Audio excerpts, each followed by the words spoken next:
भाई की सबसे बड़ी चालाकी और रोशन भाभी के आंसू। क्या सोढ़ी भाई का एक और झूठ रोशन भाभी के सामने पकड़ा जा चुका है? आखिर क्यों इस बार सोढ़ी भाई के चेहरे की हवाइयां उड़ी हुई हैं और रोशन भाभी इतनी मायूस और परेशान खड़ी हैं? क्या इस बार बात पार्टी शार्टी की है या फिर मामला कुछ और ही है? आखिर ऐसा कौन सा सच है जिसे सुनते ही रोशन भाभी की आंखों में आंसू आ गए? चलिए जानते हैं आज की इस धमाकेदार वीडियो में। कहानी की शुरुआत होती है गोकुलधाम सोसाइटी के उस माहौल से जहां हमेशा हंसी खुशी रहती है। लेकिन आज सोरी भाई के घर का मंजर कुछ बदला बदला सा है। सोरी भाई हमेशा की तरह अपनी किसी बात को सही साबित करने के लिए हाथ हिला हिलाकर सफाई दे रहे हैं।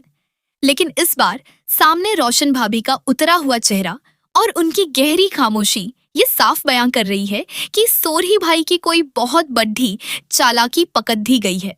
जब सोरी भाई उन्हें समझाने की कोशिश करते हैं तो रोशन भाभी का गुस्सा और बेबसी साफ दिखाई देती है। वो अपनी आंखों के आंसू रोकने की कोशिश तो कर रही हैं, लेकिन उनका दिल पूरी तरह टूट चुका है। आखिर ऐसी क्या बात हो गई कि बात इतनी आगे बढ़ गई? वीडियो में साफ देखा जा सकता है कि सोरी भाई के चेहरे पर एक अजीब सा डर है। वो बार बार रोशन भाभी के करीब आकर उन्हें मनाने की कोशिश कर रहे हैं। वो कह रहे हैं कि मामला वैसा नहीं है जैसा वो सोच रही हैं। लेकिन रोशन भाभी इस बार उनकी एक भी दलील सुनने के मूड में नहीं है। सोरी भाई की पार्टी शार्टी की आदत से तो पूरी गोकुलधाम सोसाइटी वाकिफ है और अक्सर वो अंजलि भाभी या जेठालाल के साथ मिलकर कोई ना कोई बहाना बना ही लेते हैं। लेकिन इस बार का ड्रामा कुछ अलग है। इस बार रोशन भाभी के चेहरे पर सिर्फ गुस्सा नहीं बल्कि एक गहरा दुख है। क्या सोरी भाई ने कोई ऐसा सच छुपाया है जो सीधा उनके भरोसे पर वार करता है? अब यहाँ पर सोचने वाली बात यह है कि कुछ ही समय पहले सोरी भाई के घर में एक नया मेहमान आया था जो सोरी भाई का पुराना जिगरी दोस्त था। रोशन भाभी उस वक्त अलमारी में कुछ ढूंढ रही थी और बेहद परेशान थी। क्या उस सीक्रेट अलमारी का राज इस बहस से जुदा हुआ है?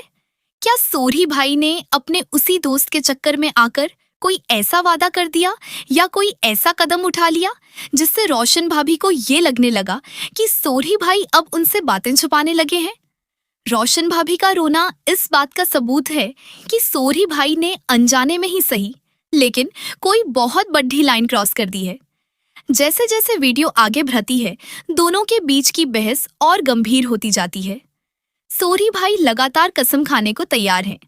वो अपनी हर मुमकिन कोशिश कर रहे हैं कि रोशन भाभी का मूड ठीक हो जाए और वो मान जाए। लेकिन जब भरोसा एक बार डगमगाता है तो उसे वापस पाने में वक्त लगता है। रोशन भाभी का हाथ झटकना और सोरी भाई से दूर जाना ये साफ इशारा कर रहा है कि गोकुलधाम का ये सबसे रोमांटिक कपल आज अपने सबसे मुश्किल दौर से गुजर रहा है। क्या सोरी भाई अपनी बेगुनाही साबित कर पाएंगे या फिर इस बार बात इतनी बढ़ जाएगी कि टप्पू सेना या पूरी सोसाइटी को बीच बचाव करने के लिए आना पड़ेगा? तो दोस्तों, आपको क्या लगता है? क्या सोरी भाई सचमुच बेकसूर हैं और रोशन भाभी को कोई गलतफहमी हुई है या फिर सोरी भाई ने वाकई इस बार कोई ऐसा झूठ बोला है जो उन्हें बहुत भारी पड़ियचने वाला है? अपनी राय नीचे कमेंट बॉक्स में जरूर बताएं। इस हाई वोल्टेज ड्रामे का अगला पार्ट और असली सच जानने के लिए हमारे चैनल को अभी के अभी सब्सक्राइब करें और बेल आइकॉन दबाना बिल्कुल न भूलें। मिलते हैं अगले वीडियो में, तब तक के लिए जुड़े रहिए हमारे साथ।